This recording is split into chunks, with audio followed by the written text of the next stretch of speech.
And welcome back to Power Lunch. West Coast ports are reopening after a labor showdown forced them to shut down for the weekend. Now, separately, the United Steelworkers expanded their first nationwide strike to 2 more BP refineries. That brings the total number of refineries on strike to 11. Could labor unrest hurt the U.S. economy or help it by raising wages? Let's join in now with Dan Mitchell, senior fellow at the Cato Institute, and Philip Dine, a U.S. labor expert and author. All right, so Philip, I'm going to begin with you. Why do you believe that the unions, the steel workers and the port workers, are using right now as their time to reassert some labor power?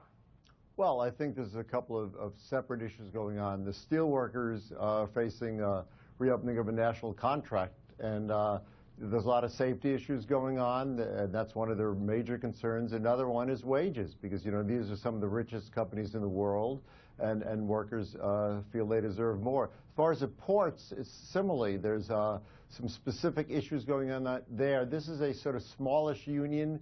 It's separate now from the AFL-CIO. It feels a little embattled, and it feels like it's protecting some of the last best jobs in America, and it's time to stand up for its workers. All right, Dan, what do you make of these strikes? So according to Philip, for separate reasons, but still, we've got low gas prices. Seems like an odd time for refinery workers to strike. And the dock workers, they do have the power to hold a lot of that retail trade at a standstill if they choose to. In theory, whether or not labor or management wins any particular strike should be irrelevant to the economy, because if labor wins, well, less money for shareholders, more money for workers. If management wins, just the other way around. It doesn't hurt or help the economy unless a union, particularly in an industry with high fixed costs, manages to impose work rules and pay and compensation schedules that undermine international competitiveness. That's, I think, what happened to a good degree with our steel industry, with our auto industry. So I have no objection to unions winning these battles, but they need to keep in mind that if you bankrupt an industry or make it uncompetitive in the long run, you're really cutting your own wrists. But, Philip, can you actually view this maybe as a positive sign for the U.S. economy? Because maybe if you don't like the unions and you see what they're doing is distasteful, whatever, they obviously feel like they have bargaining power, which would imply they feel the companies they're working for or with are making enough money that now is the time to strike, theoretically.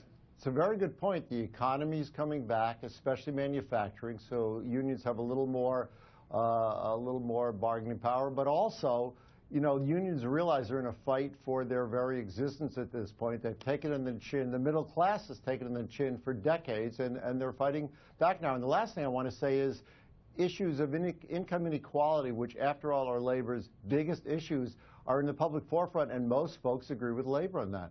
All right, so Dan, we've got income inequality there. We're looking at these strikes. They're looking for higher wages. Maybe they'll get them. Let's take that, though, and expand it out just a little bit. Is there anything that really the government can do from the income and labor inequality problem right now? I view it as more of a consumer issue where a lot of what we decide to spend our money on is how you're going to pay these people more. Because if I go for cheap every time, they can't sell goods and services at a high cost. Well, that's part of my concern about unions pricing certain industries out of the marketplace. But here's my problem. If the unions really put income inequality as their top issue instead of growth, I think they're hurting their members, that they're failing their fiduciary responsibility. If all we're concerned about is reslicing a shrinking pie, it's sort of like, you know, a Southern European stagnant, weak economy, that's not good for workers in the long run. We should be focusing on how we can get back to 3 to 4% growth, because that's where you get tight labor markets, and tight labor markets is how you increase workers' wages. My point is, how much of this rests on all of us, the American consumer? If we always go for the cheapest product, it may not be made in the United States. Why would anybody in manufacturing especially have any pricing power? Instead of looking at the government or looking at labor, shouldn't we look in the mirror and say, don't we owe it to spend maybe a little bit more, right, to keep your neighbor employed and maybe get him or her a raise? That it's us, it's not them.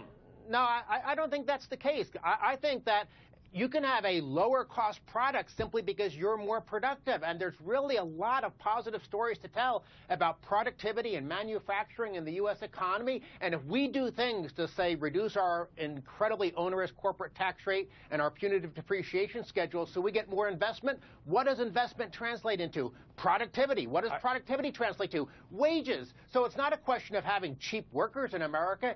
We should be focusing on having productive workers. Philip and Dan, we got to go, but if you guys can point me to a country with low labor and high wages, right? Low product sales prices and high wages, I'd love to see it. I don't know Hong if it Kong and exists. Singapore.